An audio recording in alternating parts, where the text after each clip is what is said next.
Ang video na ito mga kaubayan ay tungkol sa pagluluto. Nang lulutuin ko ay puro gulay na nakakagamot. Kasi nataon nga po na walang aking asawa mga kaubayan dahil may pinuntahan siya sa Nueva Ecija. Umatin siya ng binyag. Kaya mga 2 araw po siya siguro doon. Kaya akong natasan na magluto para sa aking mga anak. Ang ulamin po namin ay ito po. Ampalaya. Itong ampalaya mga kaubayan na may itlog. Ampalaya na may itlog at talong na adobo po. Talong na adobo. Ito. Yan po ang ulamin namin, ampalaya, talong na adobo. Mga kaubayan, lingid sa ating kalaman, itong ampalaya ay ito po ang iginagamot namin sa mga ubo. Yung makakapit na ubo po. Kaya ito po ang naisipan kong iluto ngayon mga kaubayan kasi yung dalaga ko ay may ubo.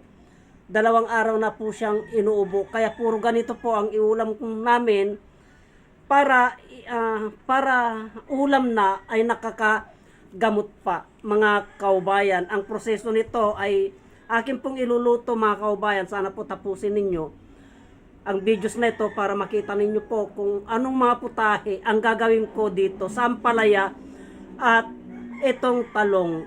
Magkabukod po ito kasi ito adobo po. Adobo po ito. Ito naman ay haluan ko po ng itlog ito mga kaubayan. Igigisa ko po yan. Ganito lamang po. Hiwa-hiwain ko po ito. Ang sangkap nito, sibuyas, bawang. Hiwa-hiwain ko po ng ganito. Ito. Yan po, tapos ko na po siyang hiwain mga kaubayan. Tapos ko na pong hiwain itong ampalaya. Ito na po siya. Nahiwa-hiwa ko na po siya. Ito, nahiwa-hiwa ko na yung ampalaya. Ang susunod ko namang hiwain ngayon ay itong talong. Kasi magkabukod na luto. Itong talong po ay adobo. At ito naman ay isarsyado ko po sa itlog yung ampalaya mga kaubayan. Hiwa-hiwain ko po ito, hati-hatiin ko po na ganyan. Tapos hatiin ko po siyang ganito mga kaubayan. Ito, tapos ko nang hiwain itong, ito, nahiwa-hiwa ko na ito mga kaubayan. Isusunod ko naman po itong itlog na haluin sa isang tasa. Ngayon, isusunod ko naman pong hiwa-hiwain itong itlog, halu-haluin to mga kaubayan kasi ito po ang isasawag ko itong itlog. Ganito lamang po itong bibiyakin ko po ito sa halu-halu.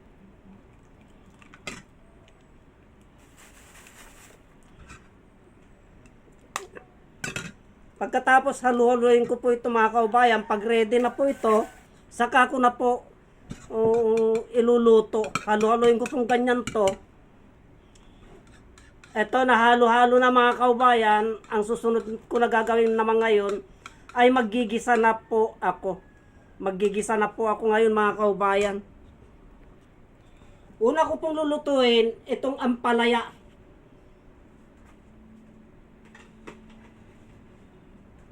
Yan po ang una kong lulutuin mga kaubayan, ampalaya. Bali, igigisa ko muna po itong ampalaya.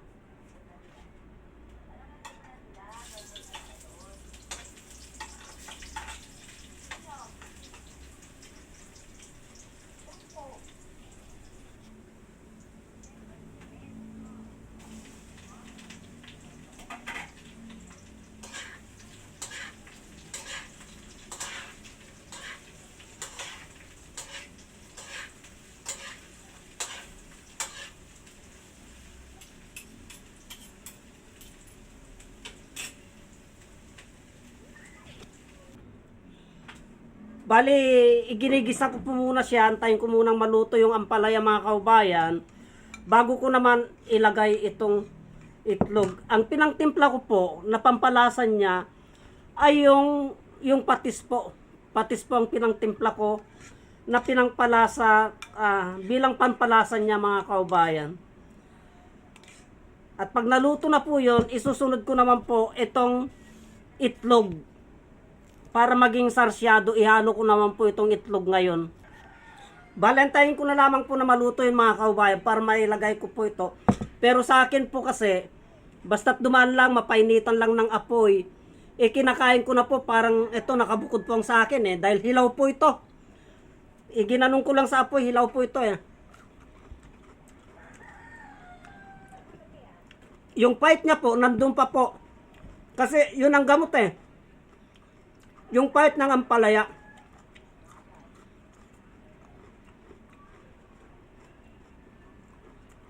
Nasanay na po ako sa mga hilaw na pagkain.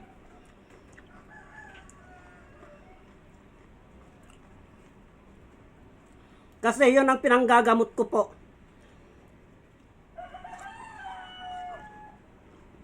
Luto na siguro mga kabayan. Luto na po yun, kaya ilalagay ko naman po ngayon ito mga kabayan.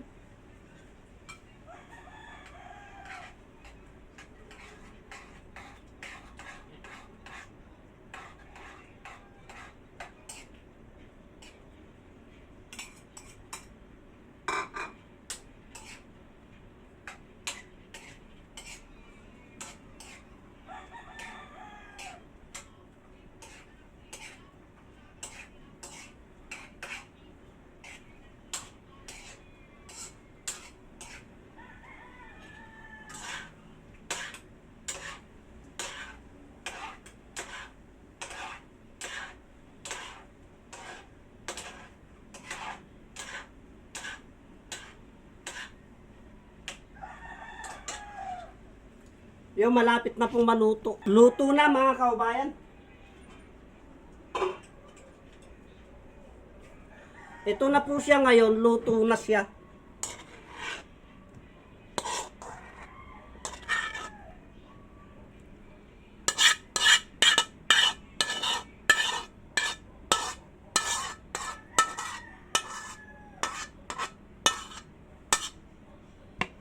Luto na po siya mga kaubayan. Ito na luto na siya ngayon mga kaubayan. Paborito po ng mga bata ito kasi wala po siyang pait. At yung lasa po, eksakto po sa panlasa nila ito. Ang susunod ko naman pong lulutuin mga kaubayan ay itong adobong talong. Ito lamang pong ulam nila, ampalaya at talong. Kaya lang po, depende po sa panlasa ng mga bata yan. Kaya kahit na ampalaya at talong lamang po yan, ay kontento na po sila, masarap na po sa kanilang pagkain. Isusunod ko naman pa yung na iluluto ito, ipipirito ko po muna bago ko po i-adobo mga kaubayan. Bali nagpipirito ako ng talong ay mga kaubayan kasi yun naman ang i-adobo ko. Etong ampalaya na ito ay magkaiba po ito. Ito po ay luto sa mga bata. Pero itong po sa akin ay sariwa po ito. Naka-steam lang.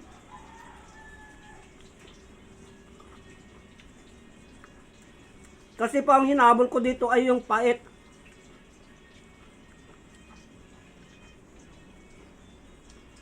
Dahil gamot po yung pait nito mga kababayan. Gamot sa ubo.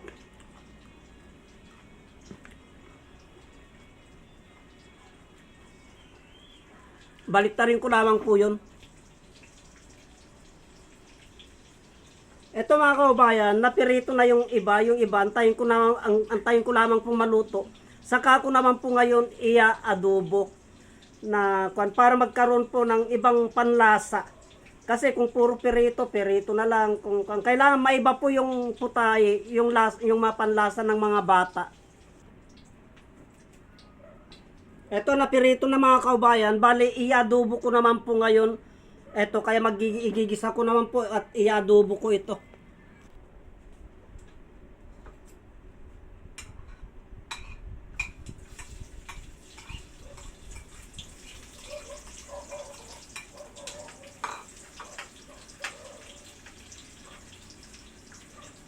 Yan, ginigisa ko na po siya mga kaubayan.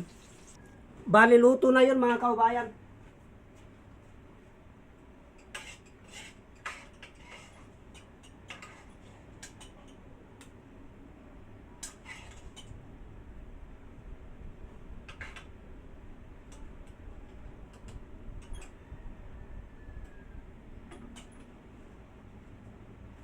Bali ito na po yun, yung adobong talong, bali ito lamang pang ulam nila mga kaubayan. Ampalaya at saka adobong talong, pero okay na po sa kanila yon, masarap na po sa panlasa nila kasi iba't ibang iba't ibang luto nga po mga kaubayan. Ito, pwede ko na po silang tawagin para kumain na sila. Ito na po, bali ito ang ulam nila. Talong, adobong talong, at saka itong ampalaya. Yan lamang po ang ulam nila. Kontento na po sila niyan. Solve na po sila. Basta ang importante doon, yung panlasa po nila.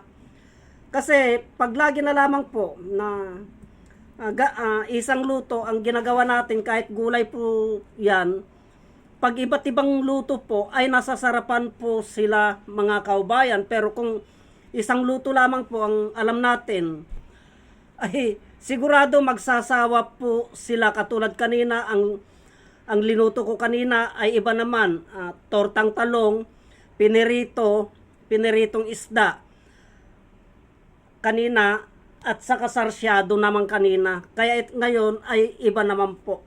Ito naman, ganito naman po ang ulamin nila ngayon, mga kaubayan. Yan. Kaya hanggang dito na lamang po ang videos na ito, at marami pong salamat.